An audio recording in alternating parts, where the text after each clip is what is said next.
wabarakatuh. Perkenalkan, nama saya Aufa Cynthia Amara dengan NIM 250410176. Saya mahasiswa dari Universitas Samudra, Prodi Pendidikan Guru Sekolah Dasar Unit 6. Nah, di sini saya ingin menjelaskan 4 pertanyaan dari sastra, yaitu pengertian sastra, manfaat sastra, jenis-jenis sastra, dan pendekatan sastra. Apa sih pengertian dari sastra itu? Yang pertama, pengertian sastra. Nah, pengertian sastra dalam bahasa Prancis dikenal dengan istilah belles lettres untuk menyebut sastra yang estetik. Apa sih estetik itu? Ada yang tahu? Yuk kita bahas. Estetik adalah sebuah hal yang merujuk pada segala hal yang berkaitan dengan keindahan, baik dalam seni, desain, alam, maupun sensorik manusia.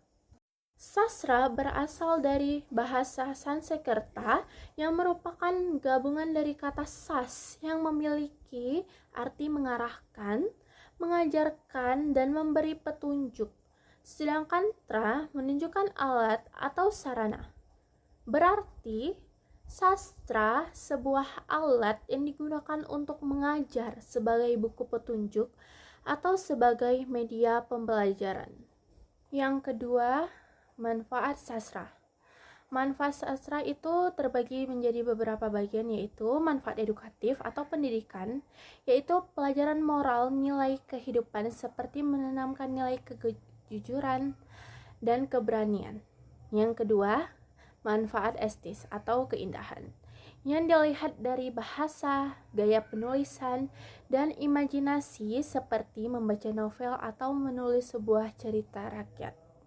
Yang ketiga adalah manfaat rekreatif, yaitu menghilangkan rasa jenuh, stres, bosan. Bagaimana sih cara menghilangkan rasa ketiga itu?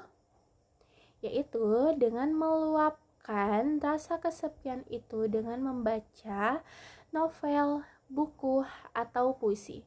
Kalian juga bisa mendengarkan pantun yang membuat hati kalian itu bahagia atau yang membuat mood kalian itu naik. Yang keempat, manfaat moral, yaitu mengajarkan pembaca mana yang baik dan buruk melalui tokoh peristiwa tersebut atau yang terlibat dalam sebuah cerita tersebut. Yang kelima, manfaat sosial, yaitu mempererat hubungan antar individu karena mencerminkan kehidupan masyarakat. Ada 3 manfaat pendukung, yaitu manfaat kultural yang dimana kita melestarikan budaya, adat, dan nilai suatu bangsa. Dan manfaat inspiratif, yaitu membangkitkan semangat. Dan yang terakhir, manfaat psikologis, membantu membaca, menyalurkan emosi, yang dimana kita membaca sebuah novel nih. Dan sebuah novel ini tercantum atau tertulis kayak amarah-amarah seperti itu, dan kita pasti hati kita tuh tergejolak kayak sedih, dan perasaan amarah itu pasti ada karena kita membaca sebuah novel tersebut. Pertanyaan ketiga adalah jenis-jenis sastra.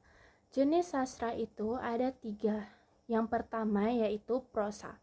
Prosa adalah karya sastra yang penyampaiannya berupa naratif atau cerita, yang dimana kita bisa menggunakan bahasa sehari-hari. Prosa ini fleksibel, bisa sangat singkat seperti cerpen, dan bisa juga panjang seperti novel atau cerita rakyat.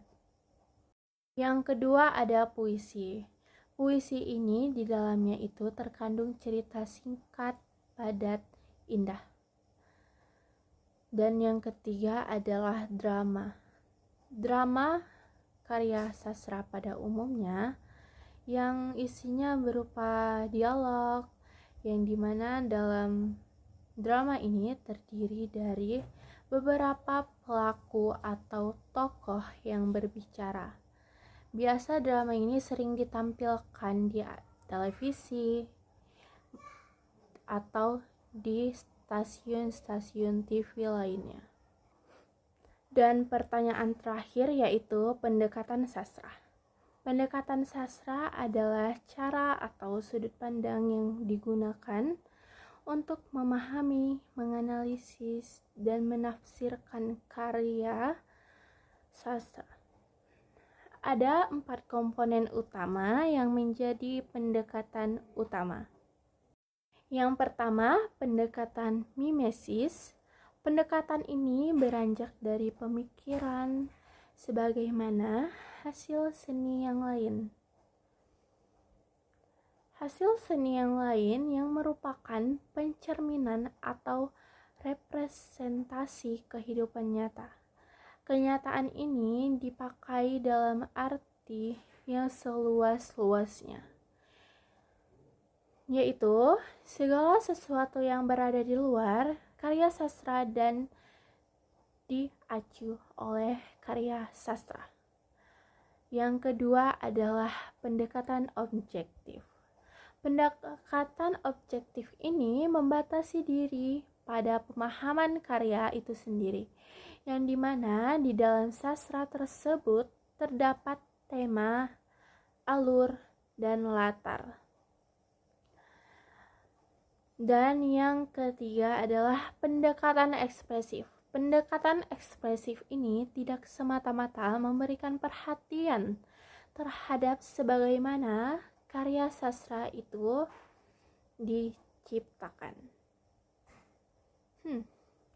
Pendekatan ekspresif menempatkan karya sastra sebagai curhatan ucapan.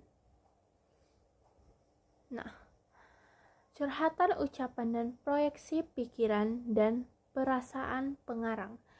Dan yang terakhir yaitu pendekatan pragmatis. Apa sih pendekatan pragmatis itu?